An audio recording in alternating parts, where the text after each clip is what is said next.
ستي بتقول دعوة الحما في السما ودعوة الأم في الكم. الخلاصة يعني إن دعوة الحما بتطلع على طول في السما، لأنها بتدعي بحرقة وبتدعي باستغاثة لربنا.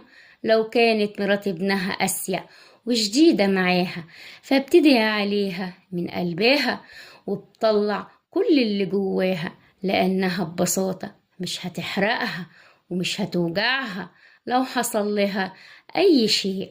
أما الأم لما تيجي تدعي على حد من ولادها بتدعي بلسانها وقلبها بيقول بعد الشر عليه.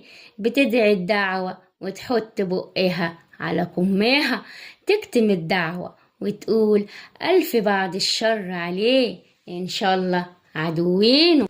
فيا حبيبة قلبي، عاملي حماتك بما يرضي الله، وعامليها زي أمك، لأنها كرامتها من كرامة زوجك وأولادك.